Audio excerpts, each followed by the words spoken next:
Aliens exist and President Trump knows about it. That's according to Israel's former space security chief.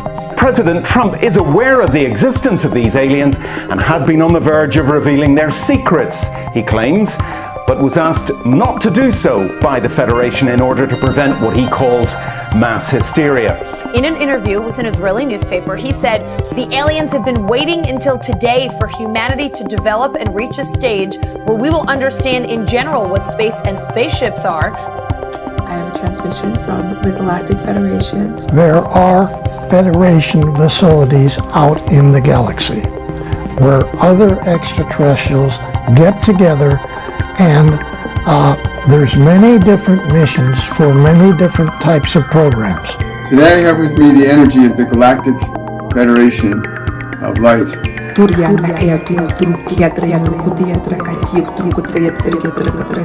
Join me as a member of the Galactic Federation of Time Travelers.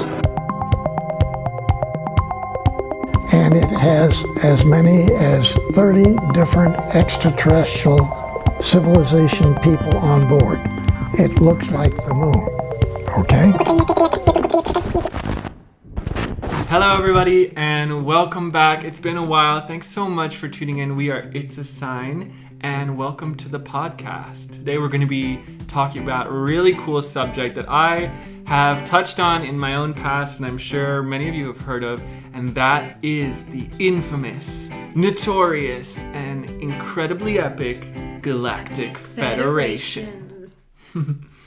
Yeah, so today we're going to be just covering the Galactic Federation. As many of you might know, the retired Israeli general of Israel announced in 2020 that there was a Galactic Federation and that Trump knew about it, but he was purposefully not speaking out. But before even all of that happened, we've heard of some sort of Galactic Federation through many different things, through sci-fi, Star Trek, Star Wars, something along the lines, but also most notably in the New Age community and the mythos that goes on there. Yeah, that's where I heard about it. Like a good few years before the government came out with it. So I know. Yeah, it was really funny when that did come out because it was just like, what? I know. It doesn't seem real. It really didn't seem real because I heard of the Galactic Federation. The first time I'd heard about it was from this couple in Costa Rica, and we were at a clothing optional hostel. I was just chilling on a hammock doing some tarot readings, and then these people come and they're like, I was reading tarot out of the book, you know, because it was like my first deck, and there was this husband and his wife, and she came up to me and was like, oh, you know, let me help you read the cards, let me help you teach this. And then we got talking, and then the guy started talking about Corey Goode, who we'll mention later, and the Galactic Federation, the Sphere Being Alliance, the Blue Avians, Pleiadians, the Draconians, all that cool stuff. And that really got me started into that. And I've had a couple ET experiences of my own, and I know you have as well, some. And yeah, so it's very interesting to hear it kind of come more into the public sphere. And we thought it was a good time to kind of talk about it, especially since the U.S. Congress, we covered one of those episodes, a couple episodes back on our podcast. So if you want, you can go check that out, where David Grush has his testimony in front of Congress and the entire world watching, where he says that the U.S. government have ET craft. If you believe we have crashed craft, stated earlier, do we have the bodies of the pilots who piloted this craft? As I've stated publicly already in my News Nation interview, biologics came with some of these recoveries, yeah. Were they, I guess, human or non-human biologics?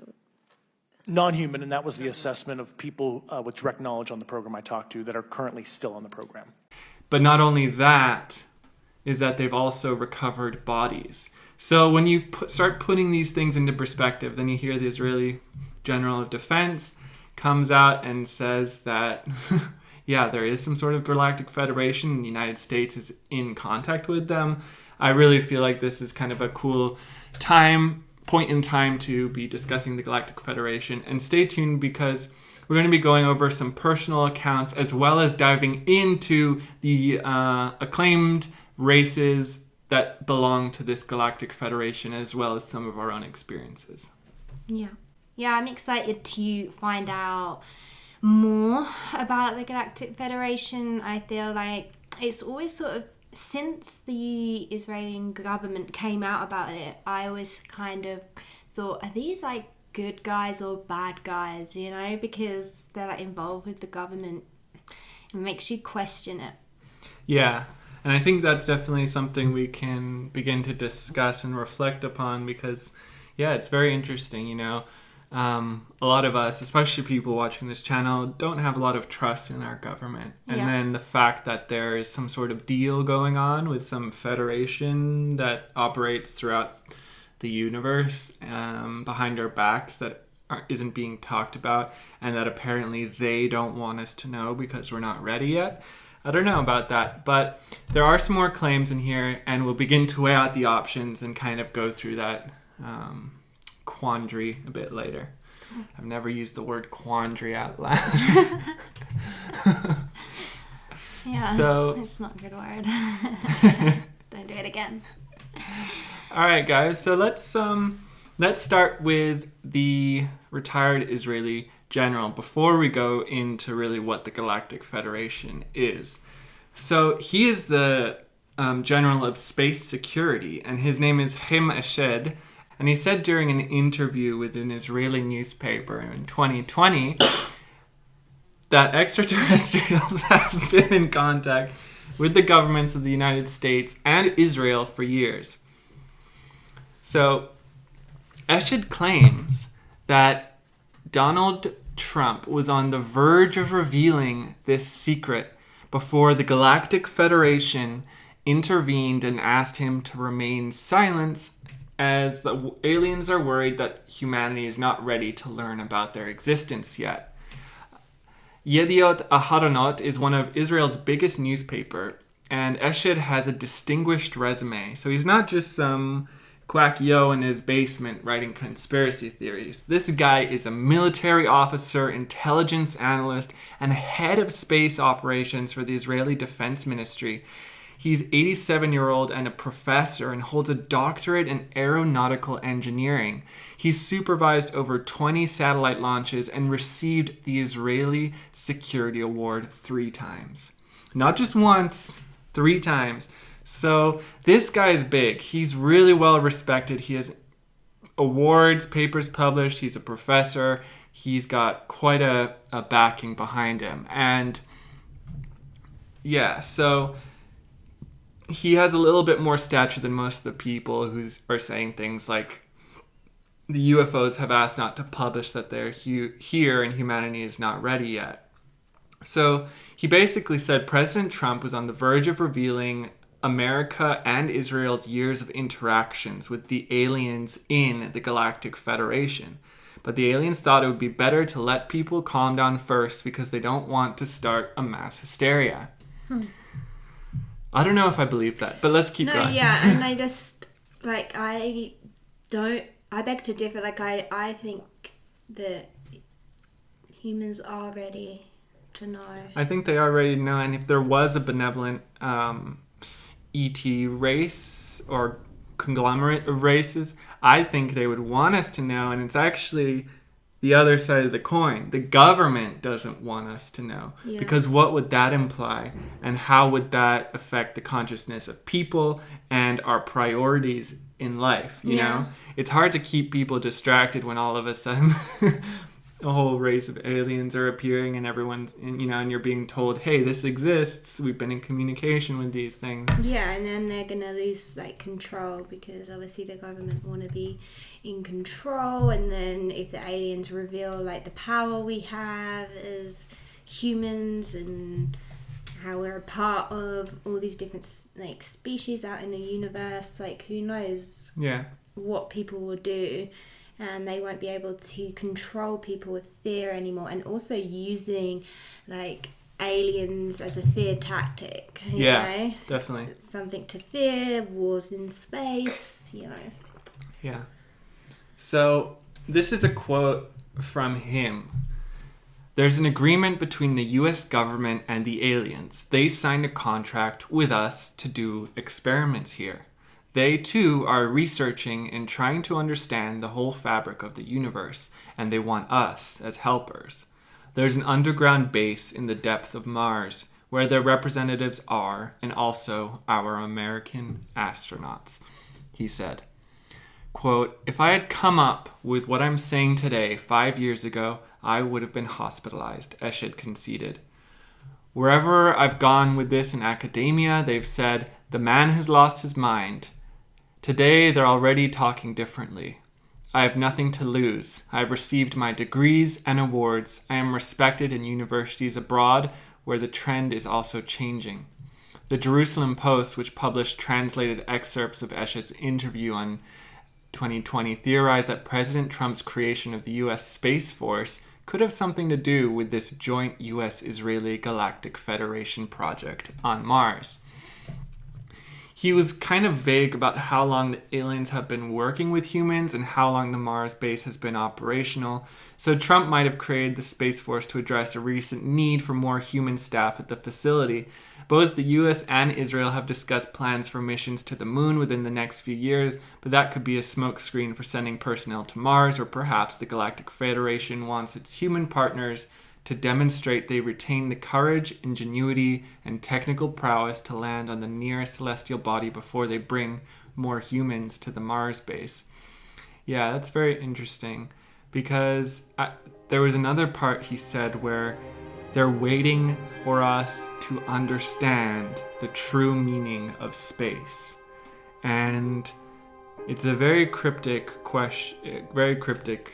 statement, but some of the claims of the beings within the Galactic Federation are so advanced that they can actually move planets and generate artificial moons, put planets into hospitable zones, and that they're actually more like gardeners of the cosmos. Creating this hospitable environment for life to thrive and to grow. So, I actually had an experience like right after I heard this the first time back in 2020 during COVID, where I kind of went out of my body and I ended up in the Mars base, and what I saw was a lot of like US white people and various races actually in lab coats in this kind of very sterile underground base in Mars, and they were communicating with these other beings. And the humans, they couldn't see me as I was floating through in my astral form, but the ETs could see me, and they could communicate with me without speaking, and they knew that I was there, and that they said I could visit at any time. And they were these aliens that were kind of purplish blue with these ridges on their head. So that was just my own experience. It could have been a dream, who knows if I was just projecting into some sort of imagination, or if it really existed, like in some sort of remote viewing scenario. Yeah.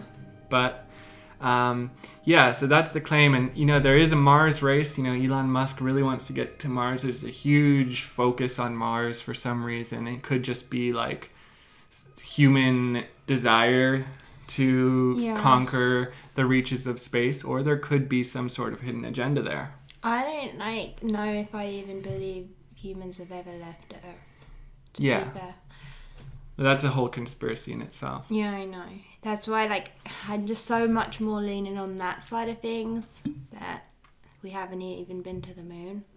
Maybe. I don't know. Yeah, you don't really know. I don't really know, but I just feel like that. Well, the alternate side, because within this conspiracy theory, is that the reason moon landing was faked was because when humans actually got to the moon, there were aliens already there. And that could be possible. And that there were moon bases, all sorts of things there, and they couldn't actually record any of that stuff. Yeah. But why is the space station so obviously fake? I don't know. Yeah, who knows? Yeah, I know that's not this episode, but I feel like maybe you could be how you are, out of body, going to other planets, but I'm just not convinced that physically we're Yeah. there yet. Well, especially when you kind of try to decode the statement of like they're waiting until humans understand what the reality of space is. Yeah, and I also- think there's some sort of deep like secret there. Like we're not understanding space correctly in our current model of No. physics and thinking. We're not understanding what it means, what space really is. And I think it's the next level of knowledge is to understand this. It's almost like the quantum physics, but maybe something more. Maybe it's not quite quantum physics. Maybe it's something else. A branch of physics that we haven't really explored yet. Maybe Nikola Tesla was starting to go down that route. And I think it's pretty simple. Like, I think you can't get there because we're in the third dimension. Like, it's just a physicality thing. Like, you just can't. Like, most communication with other species, from my experience and other people that I've heard, it's like happening either out of body. Often these aliens can't even physically be here. It's like really straining on them. And I think when you raise your consciousness and you move into higher dimensions, that's when you have the ability, because there's less physicality to you, like you're less dense. Yeah, so higher densities. Yeah, so then I think you can be moving around. I think you just literally can't when you're in this body. Like, well, yeah, it kind of makes sense, because if you think of like on a microscopic level, like in the Emerald Tablets of Thoth and the Hermetic philosophy, as above, so below, you know, that theory. So if we're kind of looking at a microscopic level, if you look at the cells in our body, or, you know, they have a cell membrane, and if, you know, something's trying to get in or out, unless they possess a certain vibrational key that matches what the cell wall is like coded to, you can't actually permeate or pass through. Yeah. You know, so it could be something like that, where you have to hit a specific vibrational frequency in order to pass through, and then space is kind of like the lifeblood of our body, you know, the viscous material which we can move through, and who knows what properties would change once you're in a different frequency, you know, how the ripples of space-time will act, you know, if you're at a different level. Just how spirits, ghosts and whatnot, like, can move through walls and doors. Ectoplasm. You know. Yeah. So Eshed, he wrote a whole book about human interactions with aliens, but the problem with it is that Eshed is from Israel, and he wrote it in Hebrew, and it's called The Universe Beyond the Horizon, Conversations with Professor Haim Eshed. And the professor said that the book reveals how aliens played a role in preventing multiple nuclear apocalypses on Earth, and we have heard tales of nuclear bases suddenly being disarmed, you know, and stuff like that. And when we talk about inner Earth civilization with Admiral E. Byrd, he said in his account that these Nordic-looking, tall, luminous beings told him that they started to interfere with Earth once nuclear weapons were developed, and that's why they've come and they've had to stop, you know, humans from going down that route. But one of the problems that I found, like, I literally was looking for a long time trying to find some sort of translated version of Eshed's book, and I wasn't even looking on Google, which, you know, filters results. I was looking on DuckDuckGo, and I couldn't find any known copies in English. There was apparently a prologue that was published in English, but I couldn't find that anywhere either. And it just feels like they're trying to restrict that information coming out into English. I hope someday soon that book will be available for English readers and other languages. So that'd be great to look into sometime down the future. So let's get into it. So I guess the reason this is so important to have his account here is because the Galactic Federation is a statement that has existed long before Eshed. So, you know, both of you and me had heard of the Galactic Federation through the New Age alien movement, right? And then to freaking hear him say it was like, what the hell? I've been hearing about the Galactic Federation for the past 3 years, and now this Israeli general of the Space Force Defense is coming out and using the exact term that we've been using. That's pretty crazy. So let's get into a bit of what the Galactic Federation is. So it basically refers to an alleged intergalactic alliance of advanced extraterrestrial civilizations. The Galactic Federation is a conglomerate of various benevolent alien species that have come together to promote peace, cooperation, and harmony within the Milky Way galaxy, and possibly beyond. This concept describes the Galactic Federation as an organization dedicated to overseeing and maintaining the balance and development of different civilizations across the cosmos. It monitors the activities of less advanced civilizations, i.e. us, and offers guidance and assistance where needed, while also protecting the galaxy from potential threats posed by hostile or malevolent forces. The Galactic Federation is believed to possess advanced technologies and knowledge far beyond our current human understanding, and is often described as having an agenda focused on fostering spiritual growth, universal consciousness, and the preservation of life across the universe. While these descriptions vary depending on the source, the Galactic Federation claim that it operates in a manner that respects the free will of individual civilizations, refraining from direct interference unless absolutely necessary for the preservation of life and the greater good of the galaxy. Pretty cool like mission. A sci-fi book. Yeah, pretty cool mission statement. Yeah, I mean, if you kind of think about it, like, it just, I know, like, charity work isn't always good. You know, most of the time charity does more bad than good when you actually go to the places where charity work is being done or done as a front. But kind of at the core of humanity is the desire to help, you know, maybe help people who are in struggle. You know, I think that's one of the things that make us human. But perhaps that exists within another race, or that's a shared idea within the cosmos. Humans. No, not all humans. I would say the majority of humans are just for survival of the self. Well, why do you think those TikToks those really annoying TikToks where people go up and give homeless people money or, you know, buy because kids they're trying to get new more shoes? followers. Yeah, but why do they get views? It's because it's pulling at something. Yeah. You know, these people are getting views for a reason. It's because people like to see good being done to others, even if it's done in a way that's like not tactful, like just put the camera away and do it yourself, you know. But now it's become a form of content.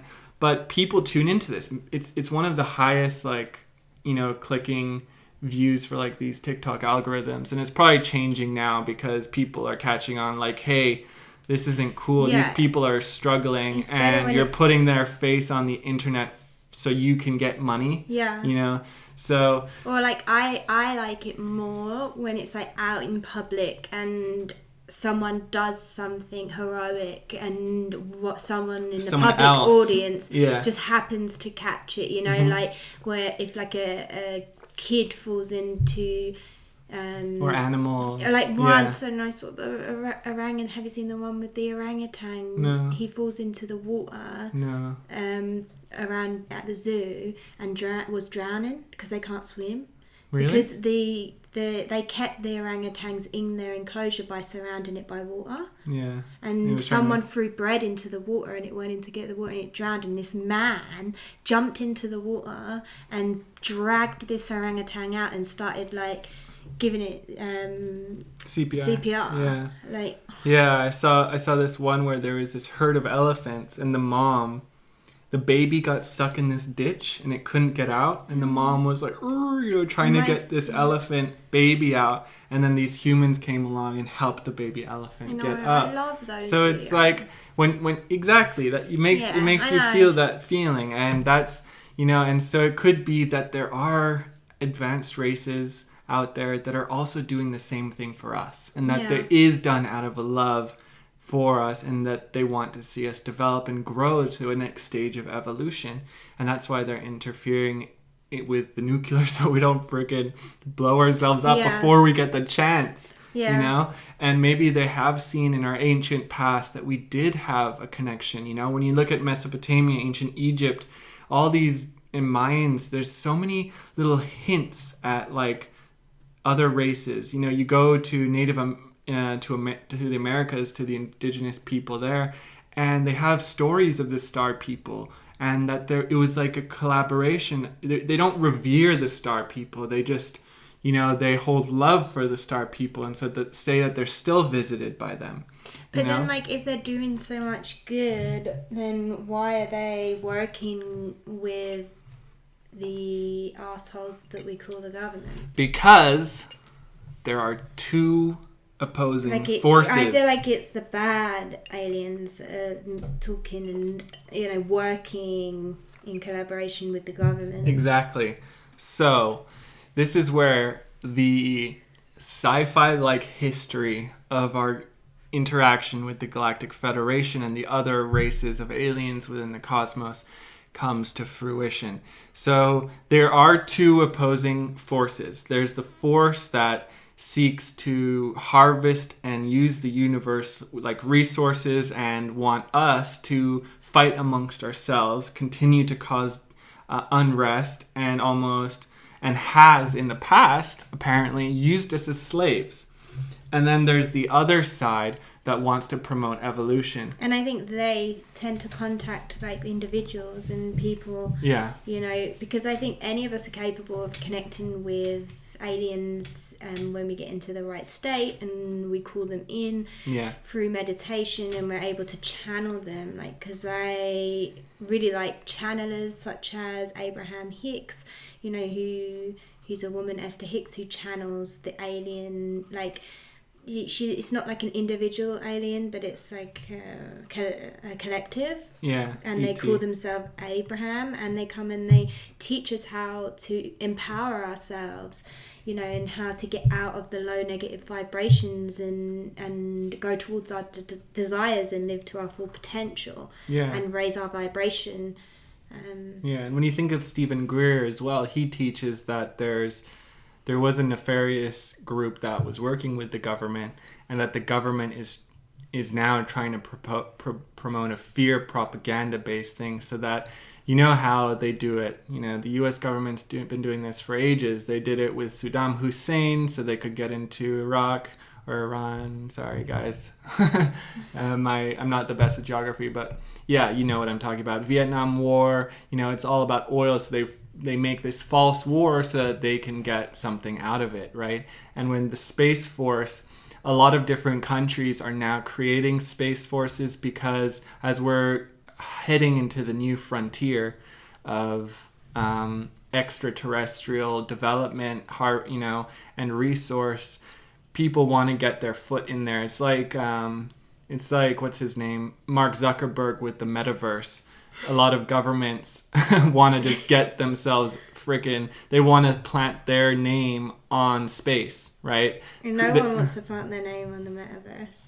No, but the thing is, the difference with Mark Zuckerberg and like Apple, Mark Zuckerberg's like, let's just be the first ones there, and if it's shit, it's shit, and we'll just try and improve it over the years. Whereas Apple's like, well, let's wait for people. Apple's got the right idea. Yeah. I just want to let everyone know, like, that black stuff on Trey's hand is actually soot from the fireplace. No, it's actually oil. Oh, is it? Yeah, okay. Because we're building our kitchen right now. Yeah, it was distracting me, and I was imagining like people might wonder what that is. Yeah, it's wood staining oil.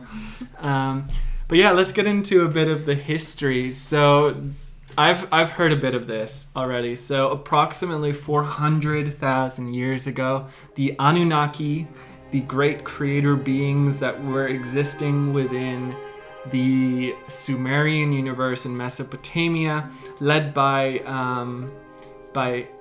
El and Enlil. The coneheads. No, they're not the coneheads. I thought the Anunnaki were... Anunnaki. You sounded like you're talking about a Japanese sushi. No, I swear they are possibly the coneheads. I've heard that theory. Maybe.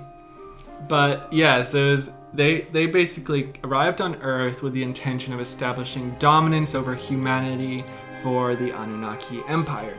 Within the Sumerian flood myth, it was one of the Anunnaki who started the flood to wipe out a lot of humanity. And it was said that there was a lot of genetic altering, a lot of interbreeding. And even within the Bible, they said there were the Watchers, and the Watchers descended and bred with the women of Earth and created the something. They created these giants, basically. And then the giants kind of came in and started ravaging and eating up humans and all that stuff. So we have a couple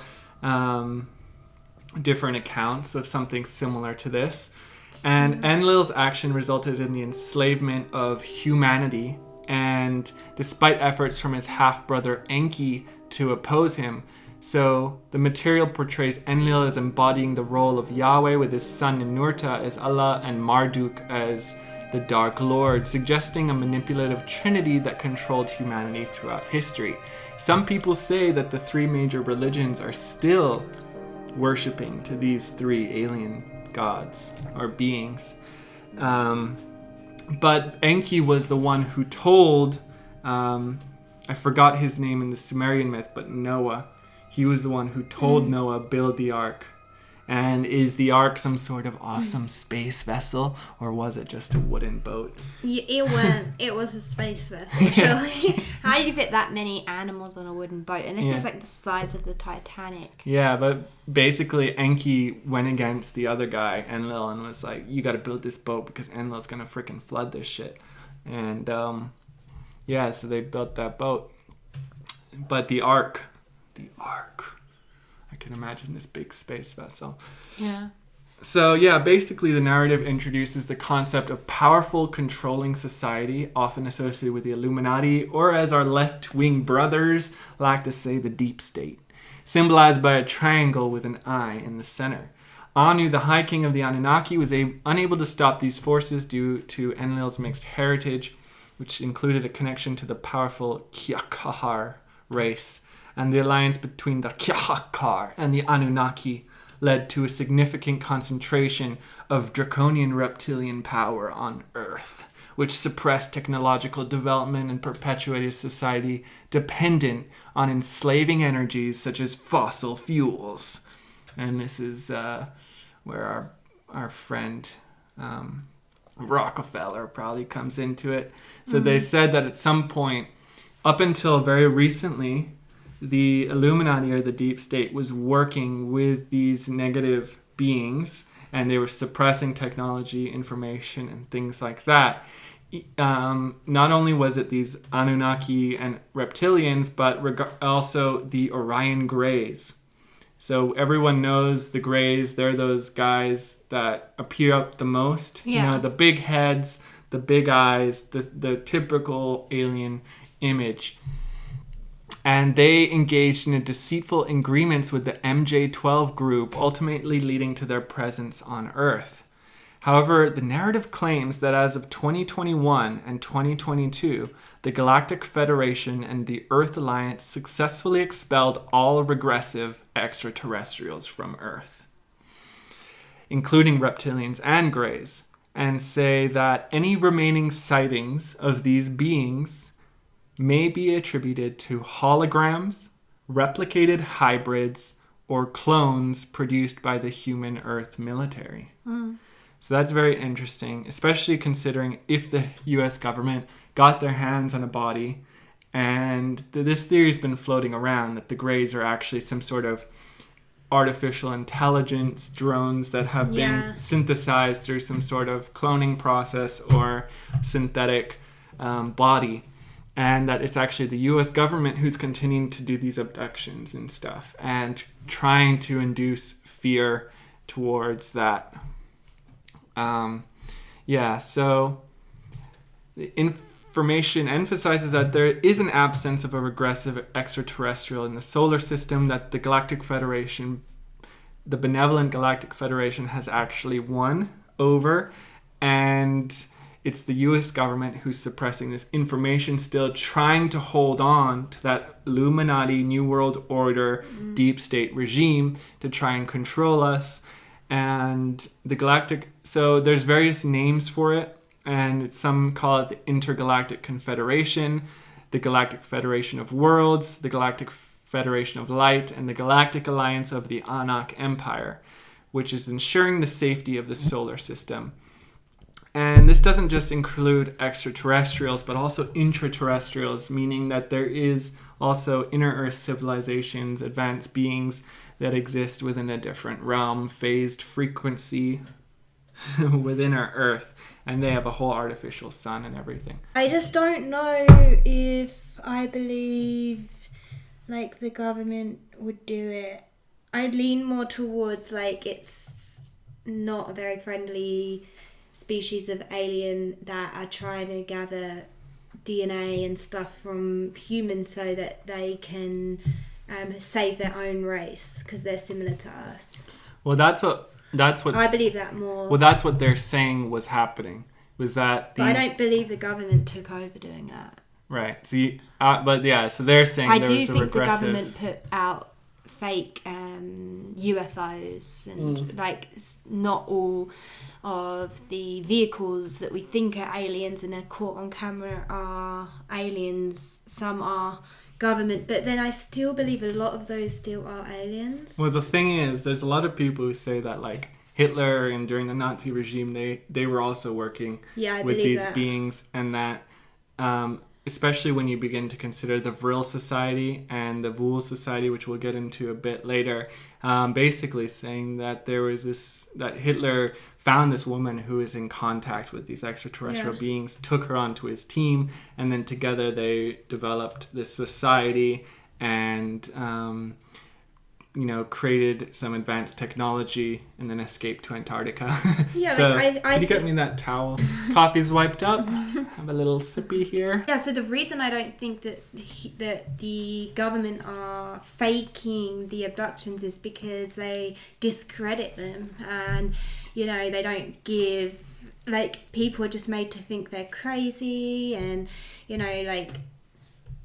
if the government wanted to actually scare the public, they would let people think these abductions are real, right? So I'm not saying I don't think the abductions happen. That's what makes me think it is the alien species, and the government want to keep it hush hush because they're okay. They've given these aliens an okay because they're getting some other kind of benefit from it, and they do want to keep it hush. Originally, like we're talking most of the time period up until now, because up until now there's been a big shift. Like we've got the government coming out with UFO footage, so the agenda has definitely shifted. There's a new agenda, or shall we say the next phase of their agenda is kicking in, and we're sort of waiting to see how that plays out, Yeah. Well, we did see with Wernher von Braun, who was an ex-Nazi weapons specialist during World War II. Wernher von Braun, I'll put his picture up here, was taken during Operation Paperclip at the end of World War II from Germany to America, and he helped launch rockets into space and stuff for the U.S. government. Some of his final words was that that the U.S. government had a multi-year plan that involved setting up a false terrorists, then setting up a war with Russia, which is happening, and then we covered this, right? Yeah, we covered it, and then eventually they were going to say that there was an ET threat, and he said, "Do not believe them; they are lying." So, what happens, I think, is that, and what's one of the theories is that the regressive ETs that we're so used to knowing, so used to seeing, have been taken out by the Galactic Federation.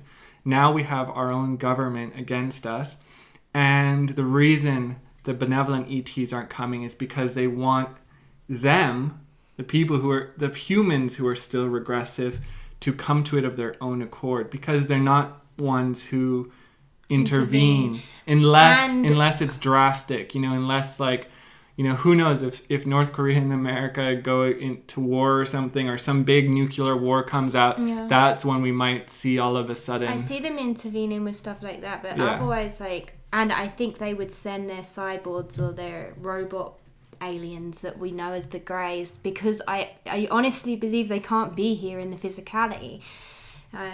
They just can't. They're way too higher of a dimensional being, and they're not able to be here in the physicality. That's literally why they send the Greys, which are almost like their little AI robot minions, things. So around 1990s, there started to come out this more of a detailed explanation of what the Galactic Federation was. Collier, who we'll get into his case study a bit, spoke about 22 extraterrestrial civilizations that had genetically intervened in human affairs and were responsible for different racial and ethnic groups on Earth. There was also Corey Goode, who I don't know how I feel about Corey Goode. He speaks on the platform Gaia, which is behind a paywall, so you would have to pay a subscription in order to see a lot of what he says. There are some clips on the internet of him, but he to be fair, he does have a big reputation as being a fake. Just to disclose that. Exactly. So he spoke of a super federation comprising between 40 to 60 extraterrestrials. He has a lot of claims, ranging from he was a child and chosen to be part of this secret space program that trained children to interact with ETs because they had higher emotional intelligence and wouldn't, be shut off like adults would. He has all this stuff. He talks about the Sphere Being Alliance, and he talks about fourth to fifth density beings, and that comprise of genetic farmer races as well as civilizations that were product of a grand experiment of genetics and everything like that. He kind of says that these beings are extra dimensional and work more for this thing called the Logos, which is the ultimate timeline of the cosmos, and that they can alter things throughout time and stuff like that, and are helping to shape humanity's evolution. But Corey Goode, I don't know about him. He has to be brought up because it's part of the history, the internet history, and our world history of the Galactic Federation. He was definitely one of the first people. I really liked his film that he did with, what's his name, David Wilcox. The Majestic film. At the time, that was so good. Yeah. Even if it's just for entertainment purposes. Yeah. And, he could very well be tapping into something. We don't know. We won't know until we know. Yeah. That's the truth about it.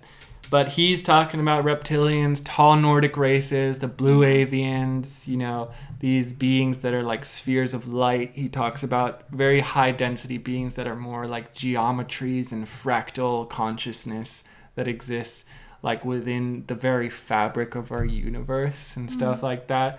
So he talks about some cool stuff, and he proposes some pretty awesome things.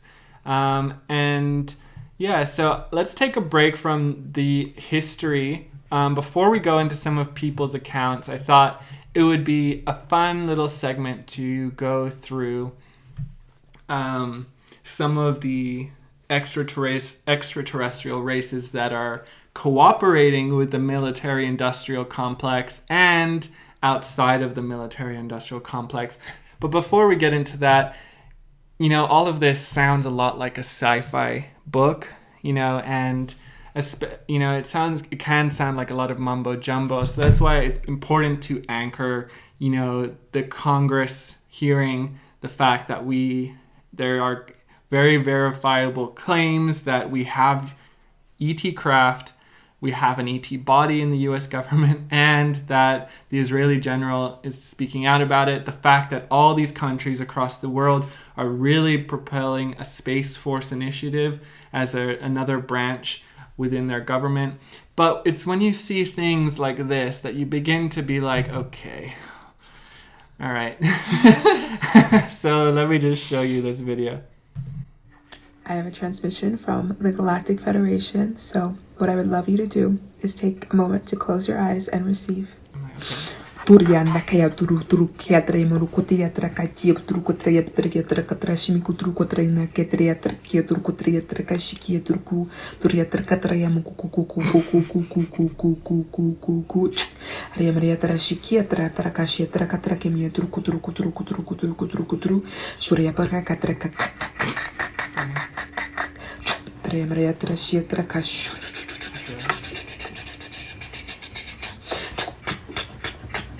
Tremare kutra kashmi tra kai tremare tra katra kai tremare tra katra kai tremare kai Oh, she milked it. tra kashmi tra kai tu imera tra shimia tremare kai chu tre. Yeah, Look at the comments. there's only 2. Thank you. Is this why I'm always making these chew sounds when I'm just walking around sometimes? Like it has the same effect as whistling while walking.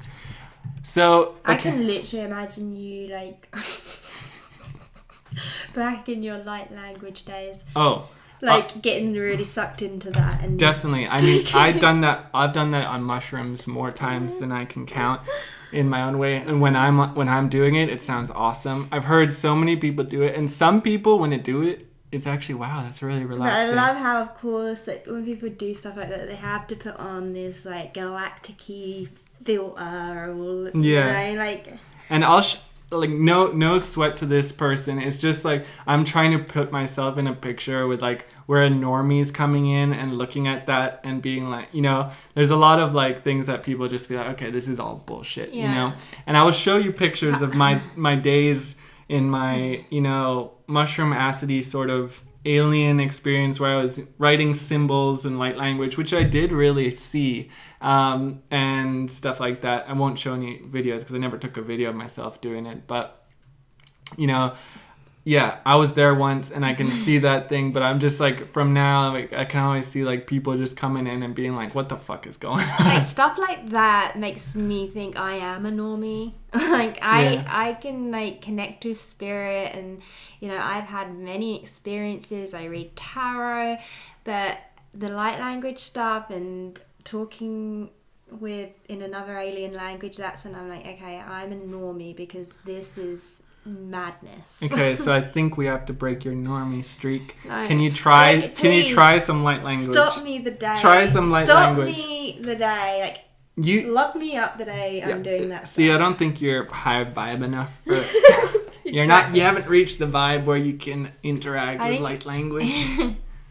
Yeah.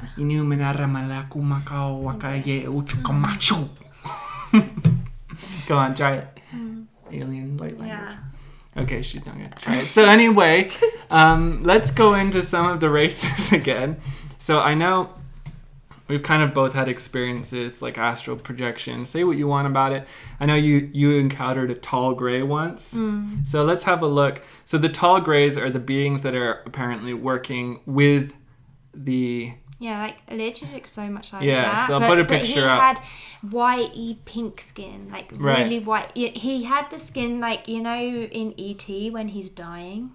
I hate that scene. Yeah.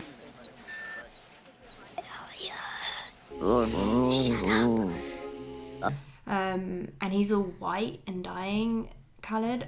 That's what this guy looked like, and he looked like that. And honestly, it was not good.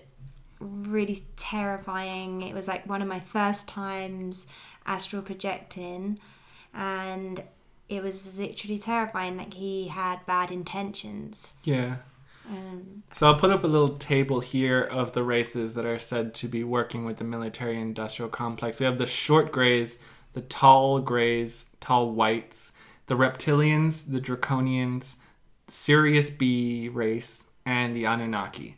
So we'll just go over a couple of them. So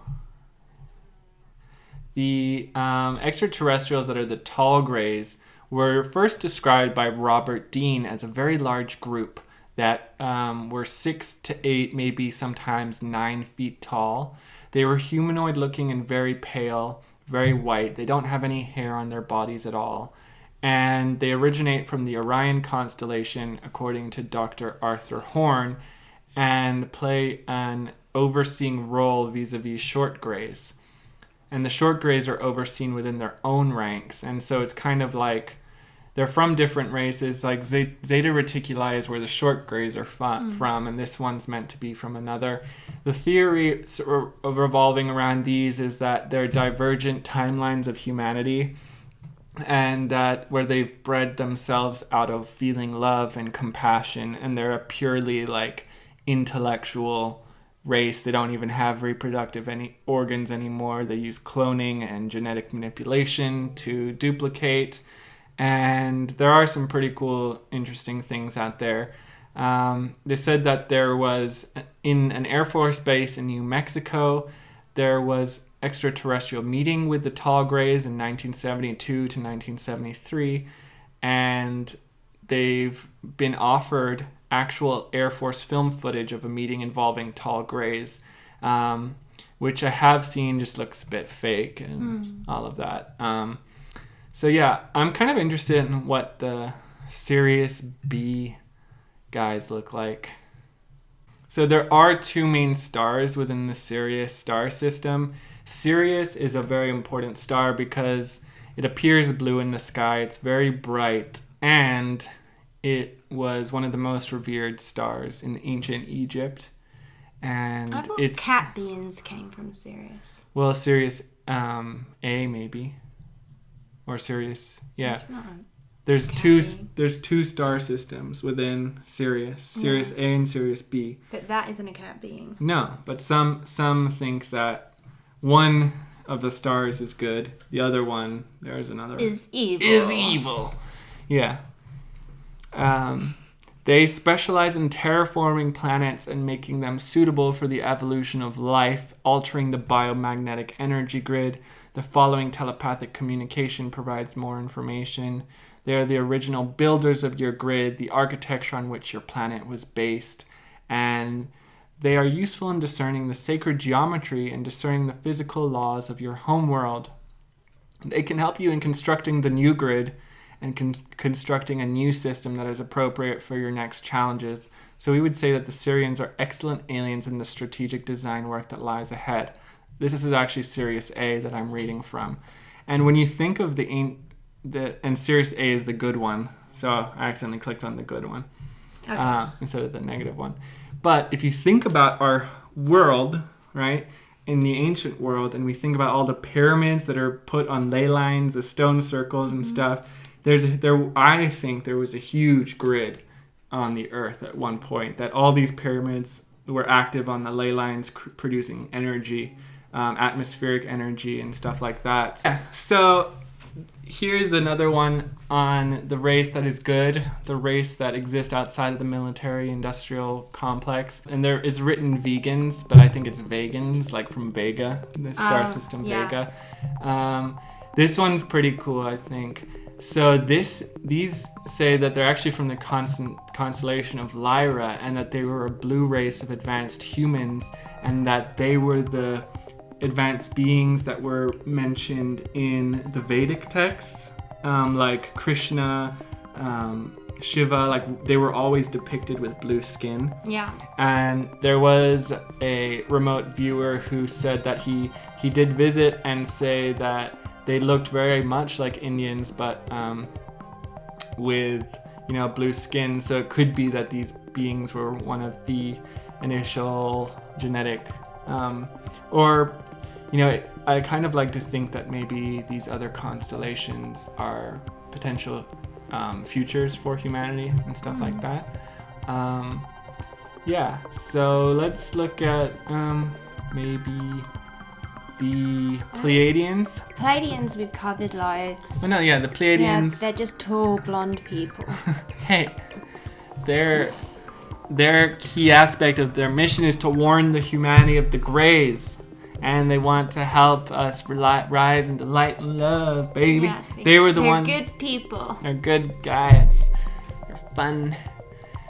But I don't see the cat people. What's the Tau Setians? Oh, God. Terrifying. bad drawing. It's like, you know, when you wake up on the wrong side of the bed, it's like that portrait was not done well. Reptilians and draconians. Oh, the Delosians. But so for the extraterrestrial races outside of the military complex, there's the Telosians, the Lyrians, the vegans, Pleiadians, the Nordic Regilians, the Procyons. I kind of want to see the Procyons. Oh, man. Jesus. Hey, boy. Procyons. Yeah, the Tausetians. The Mantispians. Andromedans. Where are they? Sirius A. Umites. This is just a little bit. But they do say that there are... sometime within the Sirius star system, there's multiple civilizations, and you know, some say that there are kind of lion-like, cat-like beings there. Let's kind of go over another case study that we have, and this case study comes from William M. Tompkins. So just a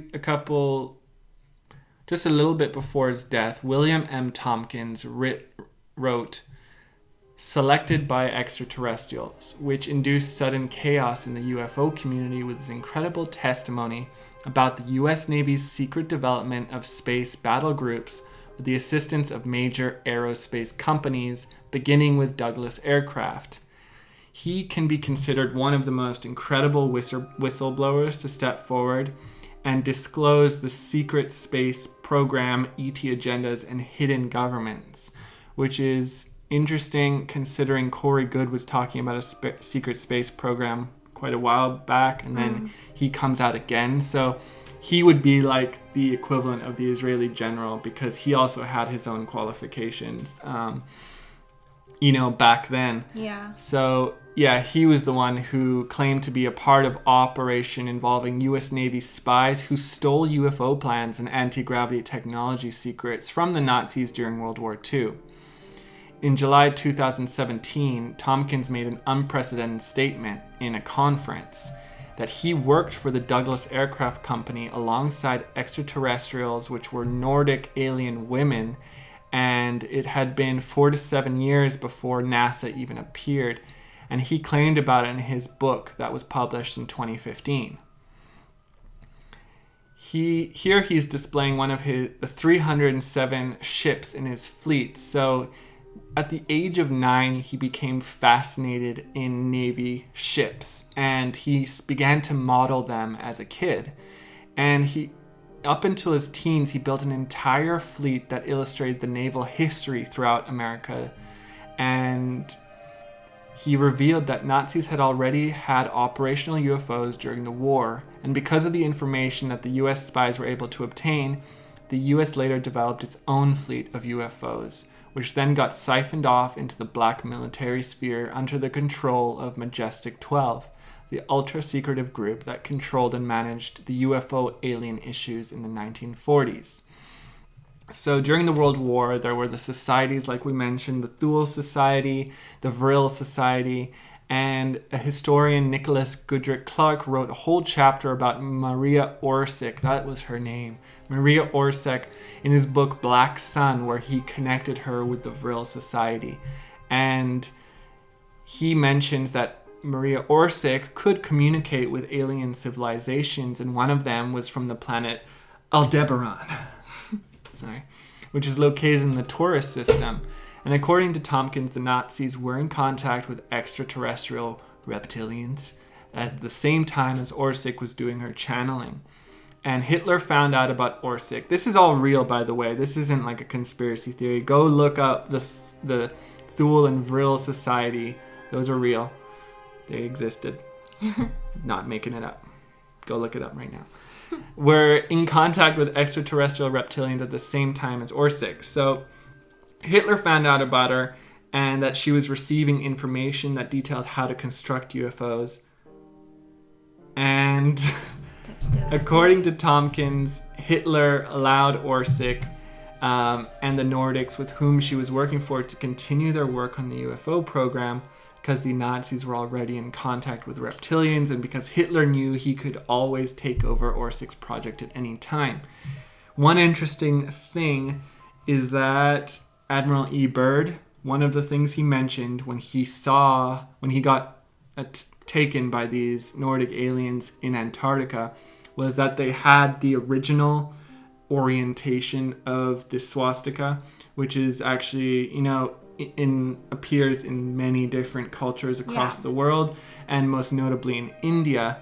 And then Hitler turned it over, So what did he know as well? That perhaps, what was this symbol and why was it used? Why did he use it? So they kind of worked together until the end of World War II. And so according to William Tompkins, he was recruited at a young age by the Navy due to his ability to build these highly accurate model ships.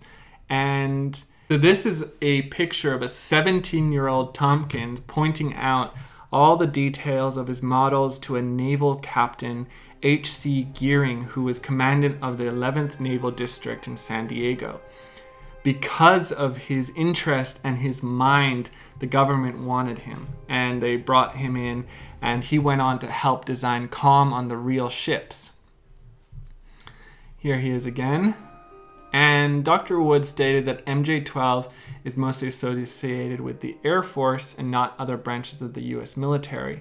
He explained that the U.S. Navy started back engineering Nazi UFO crafts in 1942, before MJ-12 came into existence, and it took the Navy around a decade to produce a functional UFO craft, but they did so eventually. And Tompkins stated, this is what we're talking about when it comes to the moon, that when the astronauts went to the moon, they were shocked to discover it had already been occupied by Draco reptilians. He said that the reptilians were over 9 feet tall and they were standing next to an advanced craft. According to both Tompkins and Dr. Wood, the reptilians had already made a deal with the Nazis, and Tompkins himself claimed he saw ancient structures on the far side of the moon, and that he saw a floating building approximately 1.5 miles above the lunar surface. And according to Tompkins, there are many ET species interacting with humans currently. And when we talk about the moon, we have to at least put the placeholder that it doesn't operate like any other moon in the galaxy. Most moons rotate fully around. The way our moon operates is that we only ever see one face of it. We never see the other side. So that's why, the dark side of the moon, what's on the dark side of the moon. Tompkins here is claiming that there's a whole extraterrestrial settlement there. Could be. Yeah. So in his project Camelot, Tompkins prevented himself from disclosing more information because it was harmful to his credibility. But he came out, and in his final Congress in 2017, this is when he disclosed all this information. A month after the shocking conference, Tompkins passed away unexpectedly on August 21st, 2017, in San Diego, California, at the age of 94. I mean, he was old. Yeah. But a month after the conference, though. So, yeah. Yeah, there he is. Maybe that was his final, mission that he needed to do before he passed over. Yeah. Hopefully he escaped the reincarnation cycle. Well, oh God, look at the Anunnaki. Yeah, kind of nightmarish, kind of cone-heady. Well, yeah, I mean, a lot of the aliens are depicted with much larger heads. Yeah. And the Anunnaki alien theory really was ingrained in us through Zecharia Sitchin, Yeah. But Zecharia Sitchin doesn't even speaks, he couldn't even read cuneiform properly and didn't have a good grasp on the language of ancient Mesopotamia. Mm-hmm. That's why his translations aren't very accurate. Mm-hmm. And most of what he's written about it has been discredited by a lot of different people. But I've actually studied in university what was written in those cuneiform tablets, and they do speak of these gods, and they called Enlil and Enki and all of that, and a lot of it is mirrors the biblical stories. The biblical stories were copied from there, and it talks about the Great Flood. It talks about how these beings came and interacted with humans, how they bred with humans, how they kicked humanity out, and that they were very disappointed with humanity, and that they tried to reset humanity with the Great Flood, and that Enki came in and stopped them. So it doesn't say that they're aliens, but it says that they're gods in some ways. What's the difference, really? Yeah. Cool. So, yeah, there's a lot here. Yeah. And I guess we kind of only touched the surface, but I feel like we kind of covered the Galactic Federation as far as what we know and what seems credible. Yeah. It won't be the last of our diving into UFO and alien theories. We find it really interesting, and we'll definitely be diving deeper down some of these rabbit holes. But yeah, let us know what you think of the Galactic Federation, and yeah, we're always open to new theories, so always leave any of yours down in the comments if you'd like us to cover those in future episodes. Yeah. Before we end off, just want to do a complete overview because it is a lot of information. We have intermixed the history of the Galactic Federation with the, conspiracy theories that arise through different people. But I did try to include people with verifiable backgrounds within the military and stuff like that. So it is important to note, especially with the Israeli General of Defense, who has such an incredible thing. And so many people write him off, say that he's gone crazy in his old age because he is in his later 80 years. But the fact that this pairing with the U.S. congressional hearing that is coming out, the Israeli general was on to something, as he was saying. If he had said that 5 years ago, everyone would have, put him into a mental asylum. But the fact that everything's coming out now, and the fact that there is a narrative that around 2020 to 2021, the Galactic Federation actually removed all regressive species from the planet. It's very interesting that coincided with around COVID, this awakening, and also the statement from the general. And then now we have all these U.S. Congress things coming out. We're trying to now create a culture where whistleblowers are protected and not attacked or killed or, discredited. So you can see things shifting a lot, and it's very interesting.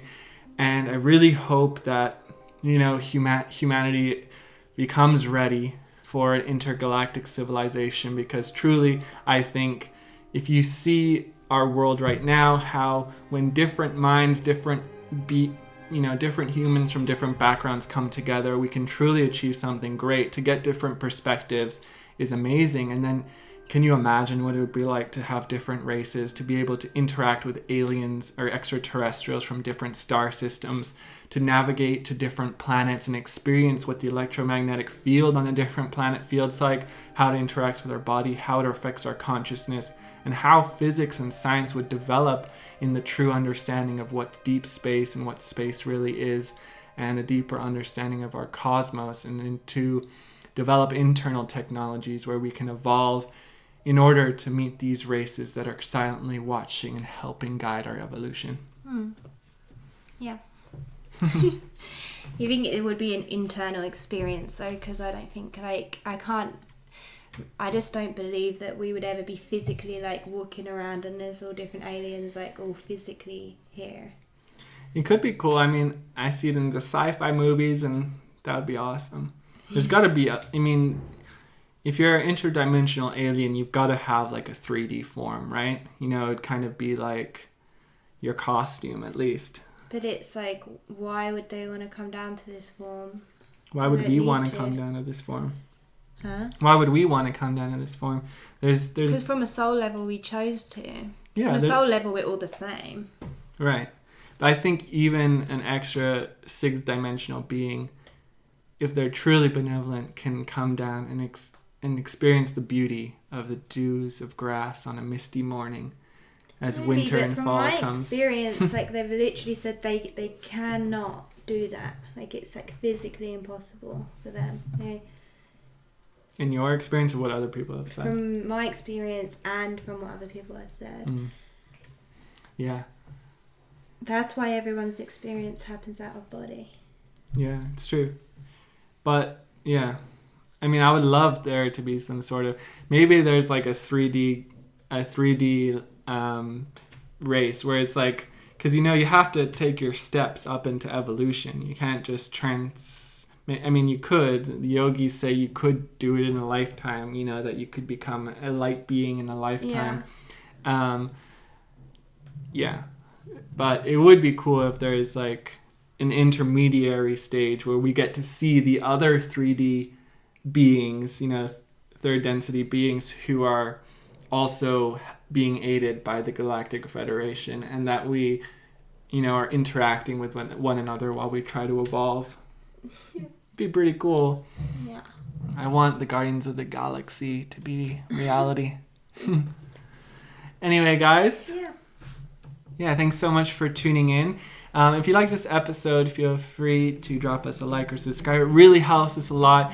We're so happy that we reached our first stage of like, you know, our first milestone. We hit 500 subscribers. You can give us a super thanks now. Yeah. Yeah, we're eligible for super thanks. So if you enjoyed this episode, you can click this button down there somewhere that says you donate a super thanks, and we would really appreciate that. It helps support the podcast. And we love to read. You can also buy us a book here Yeah. at this link, and that really helps us a lot. We hit as well. our first milestone of 500 subscribers. Yeah. So hopefully it won't be long till we hit 1,000.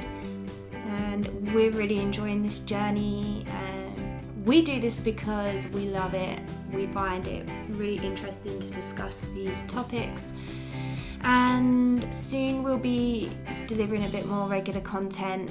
Right now, this year's been really ungrounded for us, so we're just getting episodes out when we can, but stay patient, stay with us, and we should be getting back to weekly content by next year. Yeah. Let's be honest. 2024 is the year of It's a Sign. Yeah. We'll really be developing. We've got a lot of great things and great hopes for this. So, yeah, thanks so much for tuning in, and we'll see you next time.